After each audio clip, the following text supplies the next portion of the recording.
Hey there, my name is Alex. I am the Silver Mont, and in this video we're going to take a look at the early access of Path of Exile 2. I don't often do videos on early access titles because you run into the risk of saying X is good, Y is bad, then a few weeks or months later X and Y are changed, which makes it feel somewhat redundant. But at the same time, so many games launch in what is effectively an unfinished state these days that if you review a game at launch, or 6 months down the line, those could be two very different reviews. With that in mind, I thought, why not talk about Path of Exile 2 a little bit? This is a franchise that's been around for, 10 or 11 years, I think? I remember when Path of Exile 1 came out, back in the day. Despite being someone who's really, big into Diablo clones or action RPGs, isometric, whatever you call them, I never really got into the first game. A friend of mine was nice enough to give me and some other friends some early access codes for 2, however, and I've been giving it a shot.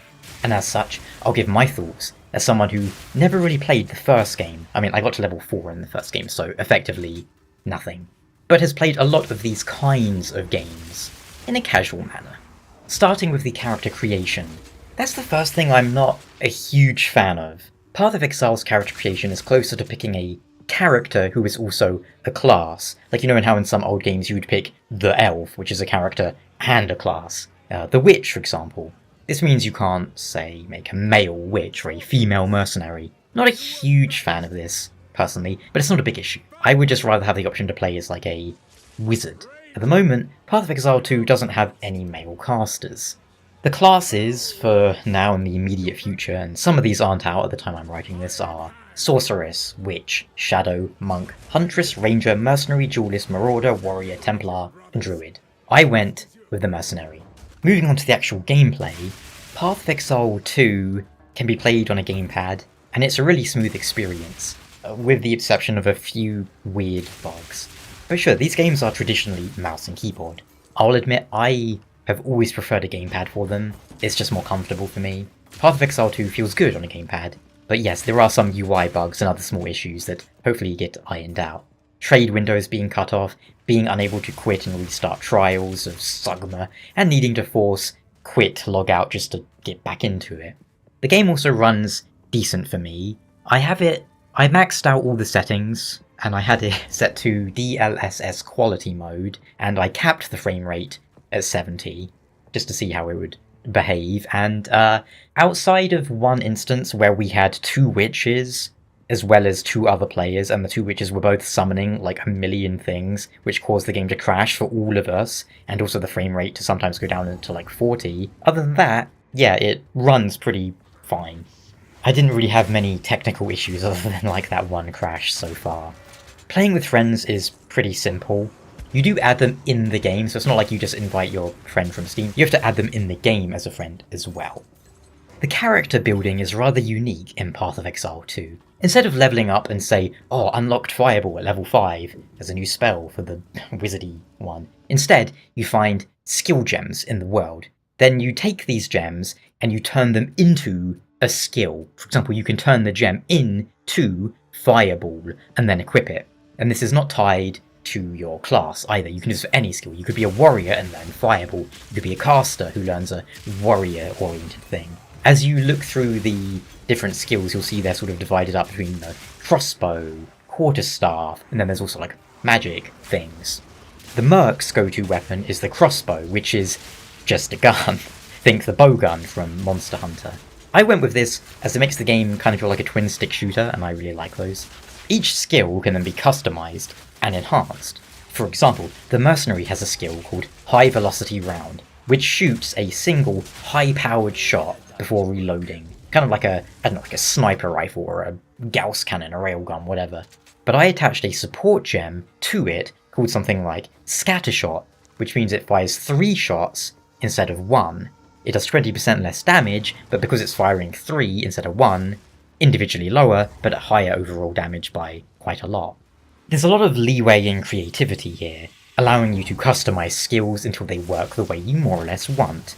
See, my plan for Merc was to focus on Galvanic Shards, I think it's called, as my go-to attack, because it's kind of like a lightning shotgun and it just looks really cool. And as is usual in this sort of game, I just went for the skill that looked coolest and decided to make a build around that. Then much later on, Mercenary can unlock a plasma cannon style attack, which I haven't got at time of writing, but that's going to be the other part of the build. And all of this is supplemented by the game's huge passive tree, which is a bit like the sphere grid from Final Fantasy X. You move around nodes, building your character however you want. It's daunting to look at initially, but becomes easier if you use the search function. For example, I knew pretty much what I wanted to do for my build. I wanted lightning damage and attack speed, so I would just search for that, and I could see where the nodes were and then plan out a route using that. That said, it would be nice if we could make a route, so it was kind of like highlighted there, so you didn't have to check every time where you're going. Kind of like a ghost path to follow, allowing us to go along it as we get the points. Indeed, with the relatively short amount of time I've put in, that's where most of the customization comes from, as opposed to items. I suspect that changes to some extent later on, once you hit higher levels and get better items, but so far the items in Path of Exile 2 have been very boring for me. The loot system really hasn't been interesting. I haven't picked up anything and gone like, wow, look at this item I picked up.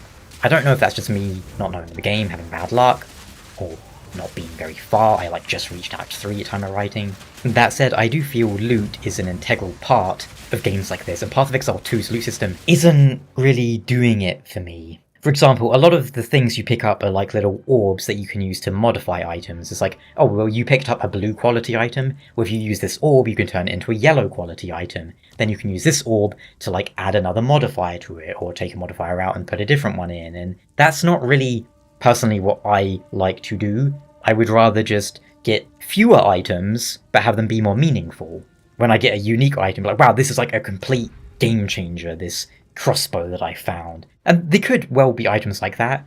I've barely seen any uniques or legendaries or whatever they call them in this game. And the one that I have picked up has been something like a chest armor that means you get rage and evasion, and it's not very interesting. And to go on a very brief tangent, this is a problem with so many RPGs these days, I feel. Items just aren't interesting. Look at arguably the biggest MMO at the moment, Final Fantasy XIV. Items in that game are just number gets bigger. I miss the days of, Final Fantasy XI and World of Warcraft's early days where you could be level 50 or 60 and still be using a really good epic from level 40 or 50 because it has a special use for it. That's what things in action RPGs like Diablo and Path of Exile should be, and at the moment, Path of Exile 2 isn't really doing that. But full disclosure, that could just be because I haven't really found them. Conversely, the bosses are quite exciting for a title like this, and the Act 1 end boss in particular was cool. The Act 2 end boss was kind of goofy.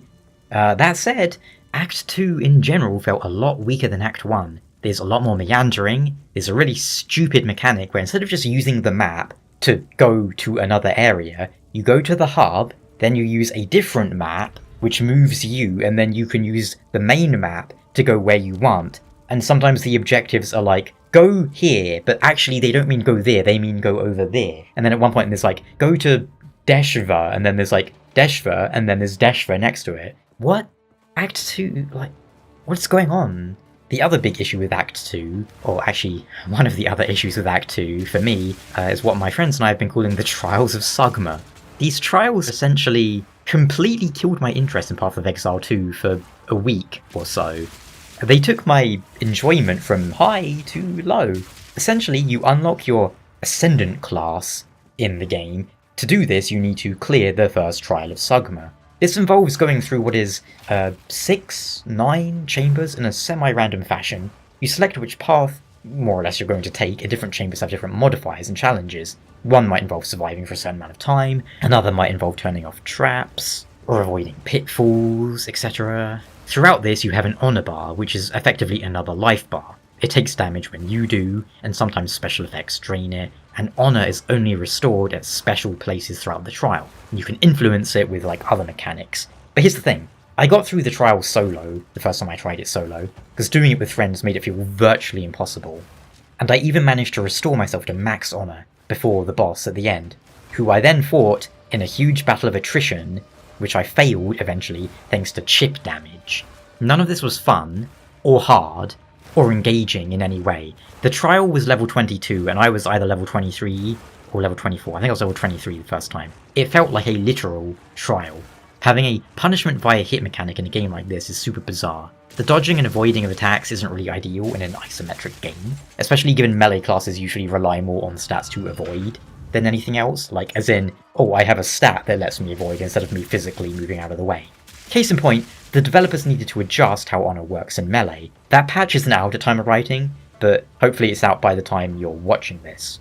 It means they didn't really think about how the most basic thing in their game works whilst making this trial, which is alarming because that seems about as obvious as not making a mechanic in an FPS where you need to clean your toenails or you fall over and die.